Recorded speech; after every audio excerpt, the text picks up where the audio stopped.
ऋषिकेश और प्रतिभा दोनों का बहुत स्वागत करते हैं मनी गुरु के आज के इस खास कार्यक्रम में। शुरुआत इसी बात से करेंगे कि क्यों हम कहते हैं कि जल्द शुरुआत जो होती है उससे ही मुनाफा बनता है और मुनाफा बढ़ता भी है। क्या फायदे होते हैं ऋषिकेश, आपसे शुरुआत करें। एक अर्ली इन्वेस्टमेंट के फायदे क्या होते हैं, क्योंकि कई ऐसे दर्शक हमें देख रहे हैं, कई जो दर्शक हमें सवाल पूछते हैं कि सही एज, सही उम्र क्या होती है इन्वेस्टमेंट की। तो शायद आज का जो टॉपिक है बहुत ही ज़्यादा परफेक्ट है इन तमाम सवालों के जवाब देने के लिए। तो जल्द शुरुआत क्यों? नमस्ते स्वाति जी, सारे दर्शकों को नमस्ते और प्रतिभा जी को भी नमस्ते। ये काफी हम सुनते हैं ये सवाल कि निवेश करना कब चालू करना चाहिए, कौन सी उम्र सही उम्र है निवेश करने के लिए। तो इसका सही जवाब एक ही है कि कल करे सो आज कर, आज करो सो अब भी। आज करो तो सबसे अच्छी बात है। एक उदाहरण के तौर पे बोलना चाहता हूँ, कुछ आंकड़े रखना चाहता हूँ। समझो दो निवेशक है, निवेशक ए और निवेशक बी। समझो निवेशक ए ने 20 की उम्र में से इन्वेस्टमेंट चालू किया, SIP 10,000 का, और सोचा कि 55 की उम्र में रिटायर हो जाएंगे। और निवेशक बी जो है उन्होंने 25 साल में चालू किया, 5 साल आराम किया और बोले 25 साल में चालू करूंगा निवेश। उन्होंने 25 साल की उम्र में 10,000 की SIP चालू की 55 की उम्र तक। अगर ये दोनों SIP अगर 12% के हिसाब से ग्रो होती है, 10,000 की SIP हर महीने की, तो दोनों 55 की उम्र में जब पहुंचेंगे तो निवेशक ए जो है जिन्होंने 20 की उम्र में चालू किया था उनके पास हो गए 6 करोड़ 43 लाख, और निवेशक बी जो है उनके पास हो गए 3 करोड़ 49 लाख।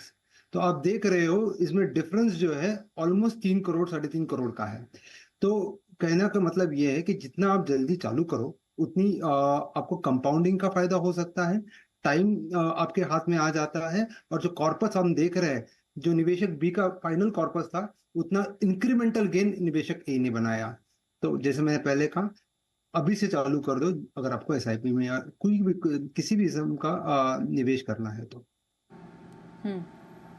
बिल्कुल, तो शुरुआत अभी से करना ज़रूरी है। जैसा बताया ऋषिकेश ने भी कि दो इन्वेस्टर्स हैं, एक ने 20 से शुरुआत की, एक ने 25 से शुरुआत की, और उन्हीं के जो रकम कमाने का जो एक बड़ा डिफरेंस है वो बता देता है, लगभग 1.5 करोड़ तक का।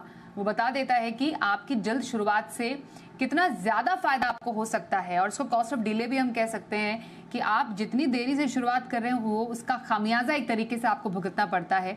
लेकिन जब जागो तभी सवेरा। अभी से आपको निवेश की शुरुआत करनी तो अभी कीजिए, तो डेफिनेटली बाकियों के मुकाबले, जिन्होंने निवेश शुरू नहीं किया उनके मुकाबले तो आपको फायदा होगा ही। तो ये बहुत बेहतरीन एग्जाम्पल ऋषिकेश ने यहाँ पर दिया है।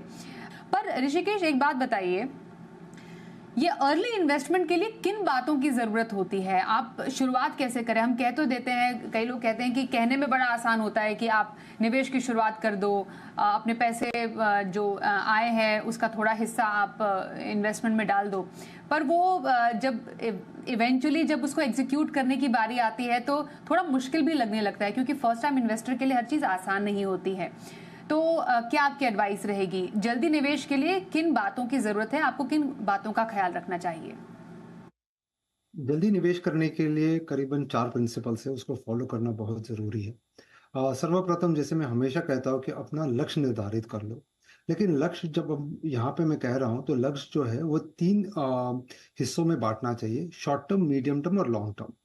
तो जो लॉन्ग टर्म लक्ष्य है वो करीबन 10 साल के ऊपर होता है, और 5 से 10 साल के बीच में मीडियम टर्म रहता है, और 1 से 5 साल के बीच में शॉर्ट टर्म रहता है।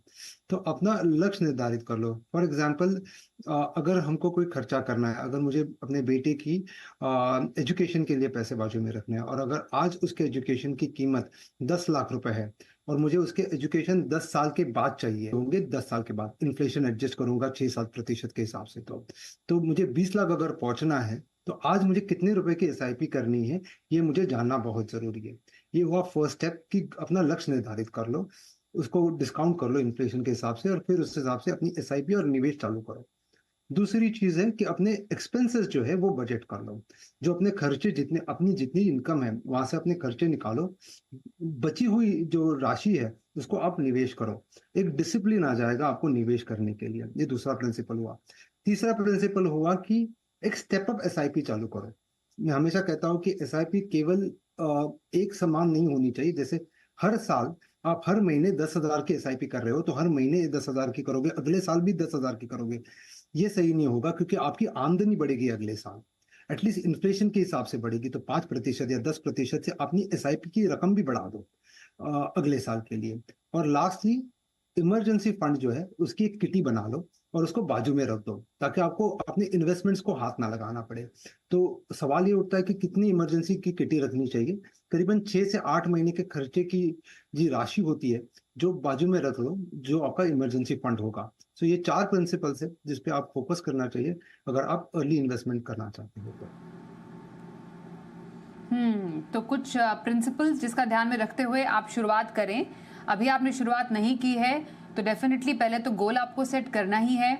उसमें भी इम्पॉर्टेंट है कि बजट बनाने की आदत होनी चाहिए। छोटे बच्चे हैं अगर, या आप अपने टीनेज में हैं, तो अपने पेरेंट्स के साथ बैठकर आप बजट बना सकते हैं। शुरुआत यहीं से होती है। अगर पेरेंट्स इन्वॉल्व करते हैं अपने बच्चों को बजटिंग में, तो उनके अंदर जो पैसे बचाने की आदत बनती है। और डेफिनेटली एक स्टेप अप एसआईपी का एक बहुत इंपॉर्टेंट कॉन्सेप्ट बताया ऋषिकेश ने, जिस पर थोड़ी और चर्चा हम आगे करेंगे।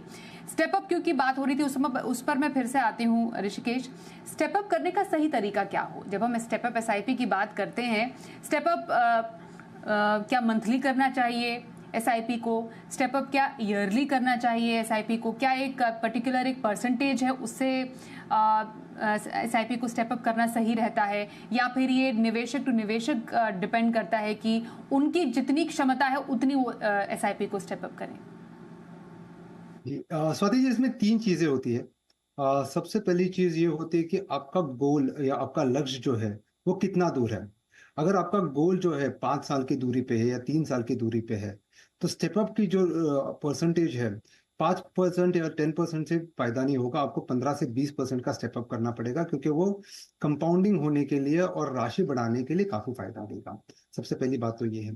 दूसरी बात ये है कि फ्रीक्वेंसी क्या होनी चाहिए। तो फ्रीक्वेंसी उसकी हर साल की होनी चाहिए, ना कि हर महीने की होनी चाहिए।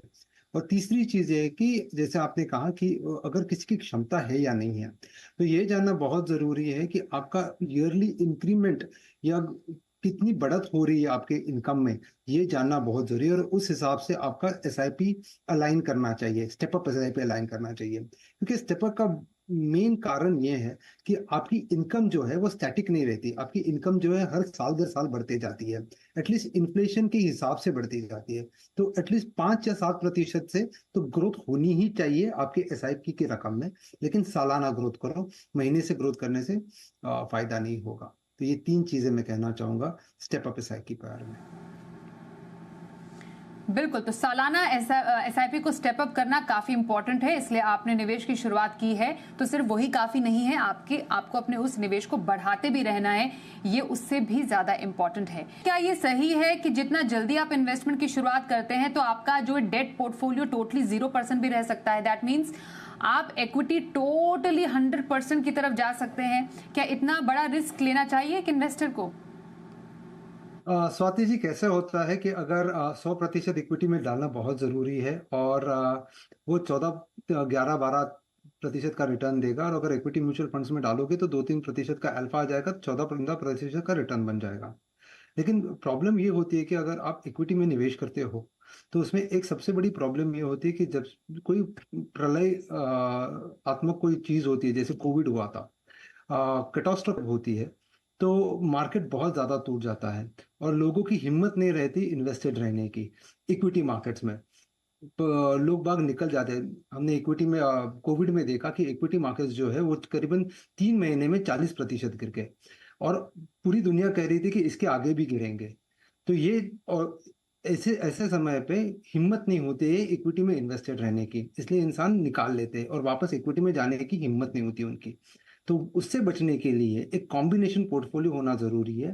भले आप 20% ही डेट रख लो या 10% रख लो, वो आपको थोड़ा कॉन्फिडेंस देगा इन्वेस्टेड रहने के लिए।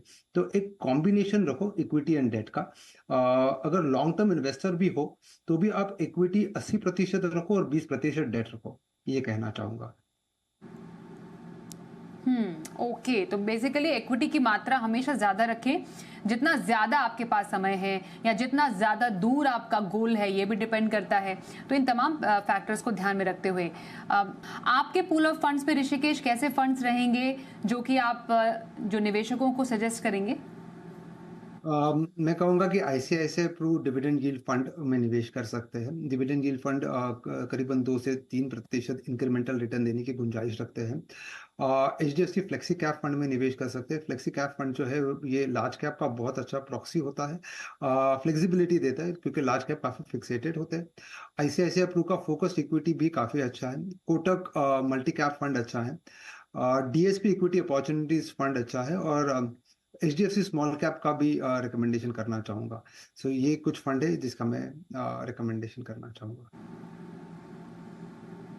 तो बिल्कुल हर कोई एक फ्लेवर है ऋषिकेश के सजेस्टेड फंड्स में, पोर्टफोलियो में, जिसमें डिविडेंड यील्ड इक्विटी फंड भी एक फ्लेक्सी कैप है जैसा बताया, क्योंकि डेफिनेटली एक proxy play for large cap play करता हुआ ऐसा कोई फंड नजर आता है।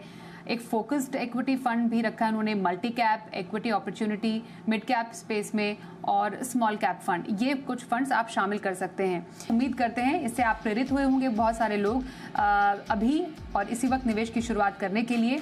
बहुत धन्यवाद करेंगे ऋषिकेश और प्रतिभा दोनों का हमारे साथ इस कार्यक्रम में शामिल होने के लिए।